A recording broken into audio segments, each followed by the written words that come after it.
Hi friends, today's video is regarding slight modification to the work of the pen, to the functioning of the pen, and I'd be pointing out certain steps which I take for modifying the flow of the nib to make it more wet in fountain pens.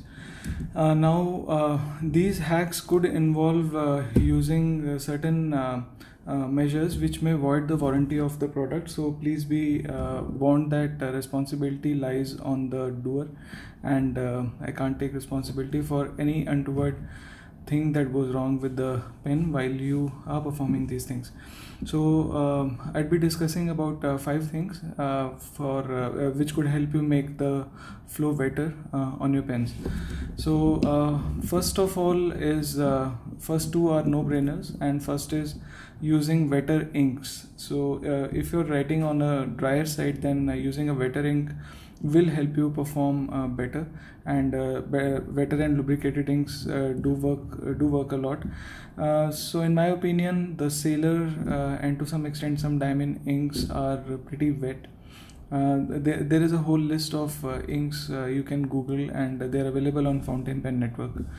Secondly is making a pen eyedropper from a cartridge converter, if that is possible, and that is possible by in ebonite or acrylic models by applying some silicone grease onto the threads, removing the converter, and then using this as a eyedropper.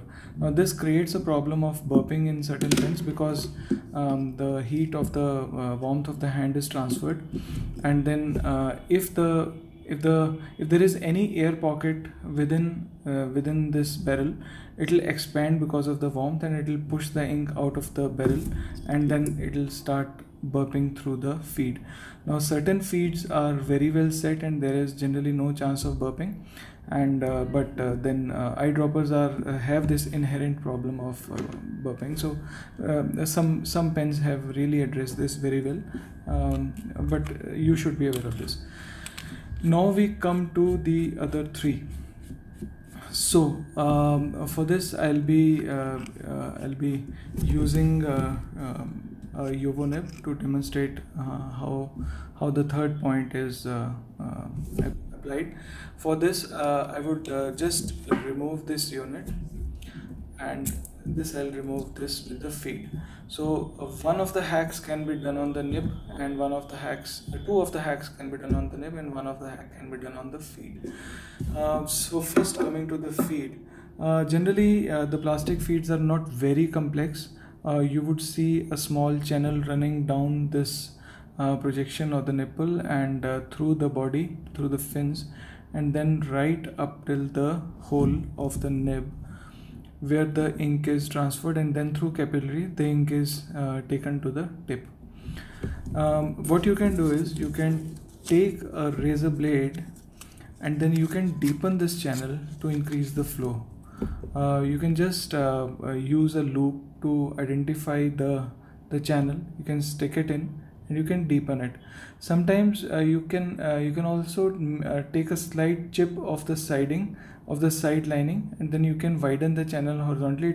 It's difficult because of these fins, and taking it deeper like this is easier. This creates certain filings of plastic feed which may obstruct the flow. So at the end of it, it's better if you can wash it thoroughly, and also make sure by a gentle movement of this blade to really take out those small filings from within. Now all the feeds are not as simple. There are certain feeds, I think Sailor feeds are a bit complex. They have a different breather hole, and they have a different channel, the trough on the upper side, and then this the upper part is hidden, and then here the ink surface is again out. So there's only the little part here which you can tinker with, and there's nothing here you can do about it. Obviously these particular channels are prone to getting clogged with pens lying unused or using shimmer or sheen in the ink. So flushing this with a bulb syringe is really very helpful to increase the flow. So coming to the fourth part, so the fourth part is improving the flow through this capillary action. Now I'll just tell you what I do and which nibs I choose to widen the distance between the tines. See, my fingers are a bit angled here, so I won't use this finger to demonstrate. Please don't make any assumptions. See, here is the breather hole, and then the tines are meeting at the tip. If the tines are meeting right at the tip, so there is hardly anything which you can do to open that up from this side. Then you would have to use the fifth step, which I generally employ to open up this gap between the tines right up till here. The fourth point applies if the tip is like this. So you have to hold it against the light, and then you have to see if the tines are meeting right up till the tip, or they are meeting proximal to the tip. And if they are meeting proximal to the tip, you can, with very gentle pressure, hold it against a hard surface. This is not a hard surface. Hold it against a hard surface and then very gently press over it, and then you again check whether you have done it. But be warned that this sometimes tends to overdo the things, which I have had in about 2 or 3 pens. I was pretty frustrated with this maneuver not opening up for sufficient flow, and the nib sort of sprung open right here, and it caused baby bottoms. It also spoils the writing because a fine becomes a medium, and a medium becomes a broad because the tines open up slightly horizontally here. So you don't want the tines to open up like this. You still want them to have a little contact at the end, because that will keep the capillary action continued. If you happen to open up the tines as you see against the light, then you will not have a capillary flow, and the pen will start making skips, and it will have baby bottoms. If you have overdone it, you have to reverse it. So if you have overdone like this, I reverse it by doing this, and on 2 occasions it has really reversed the overdoing part, and I managed to save the nib. Now the fifth hack is which certain pen manufacturers also tell, is taking the nib and winging it out from here. This can be done even with the pen, even with the nib still present within the pen in the nib unit. What this does is it tends to open up the gap between the tines here, and it generally it doesn't really cause any issue right here. Now, since the vector of opening is like this, so it doesn't really disturb the this axis. I happen to have one of the pens with me whose ink flow I am not very happy with. This was a Pelican Ocean Stone Garden, and the nib was extra fine. I've put it on the Ocean Swirl. This extra fine nib was a bit scratchy, so I've had some mesh applied to the tip. It's writing smooth, but it's writing dry. I wanted to tinker with this flow. I don't want to press it against a surface because this is a gold nib. I really don't know how much pressure I will apply on this. So what I want to do is I want to increase the flow of this nib with the fifth hack, by doing opening up the wings here. Let's see if this works for me. So let me zoom it slightly. This would be a Pelican M805 Ocean Swirl, and this nib is extra fine, and this nib is basically 18 karat gold nib. This nib is generally pretty dry for a Pelican pen. I don't know which ink is this really. I think I inked it up with a wet ink. I'm really not sure what this ink is. So it would really not matter because we are performing a kind of a hack on this.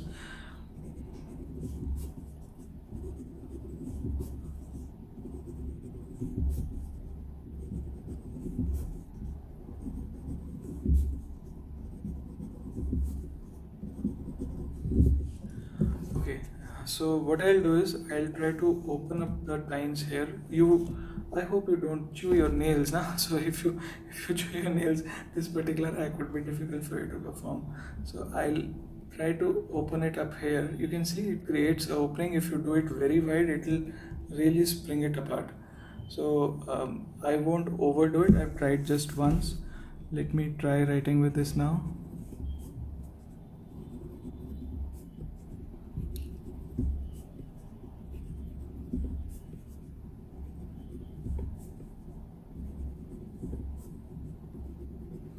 Okay. Again, so what it has done is it has improved massively the wetness of the ink, but I do feel that the nib width is slightly wider.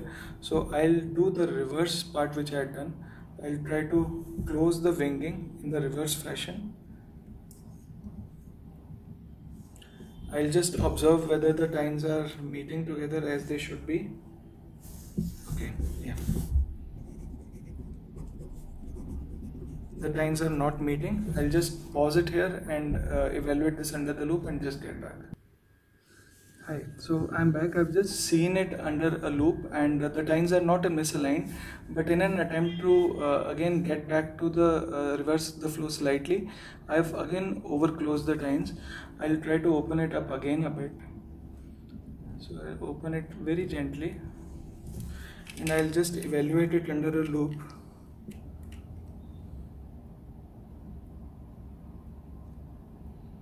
Yeah, so I can see that the tines are aligned and there is no opening up of the tines. So I'll check it again.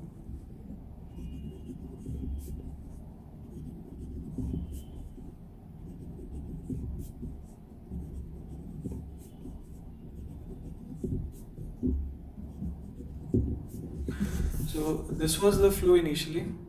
I tinkered with it and I increased the flow, but with the increase of the flow, there was slight variation in the width of writing also. So I closed the flow again. Now the flow is again a lot better, and the nib width is now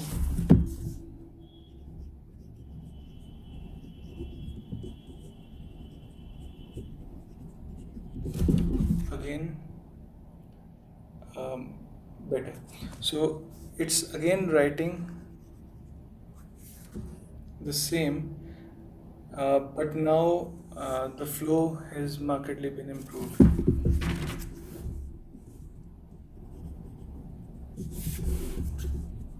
So I'll write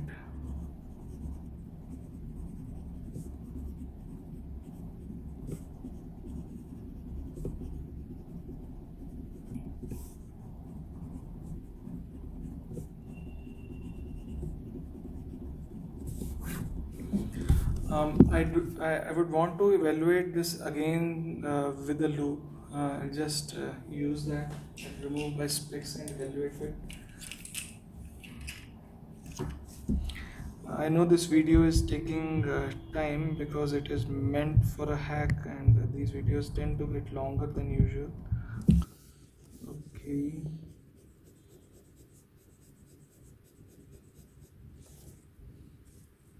Yeah. So what was happening was that this is the front view. This I would say is the front view, and this tine was slightly lower. So I've rearranged the tines like this, and it is writing. How is it writing now?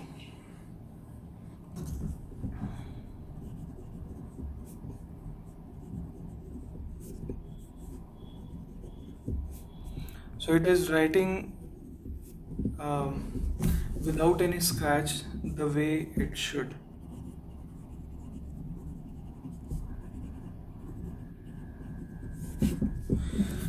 So this is the fifth hack which you can employ. Obviously you can open it further, it will improve the flow, but I think it'll get the width a bit wider with this, because the tines may have slight more distance between them, and it may also over a period of time tend to spoil the capillary. So I would like to leave it here and not mess up with the flow further with it.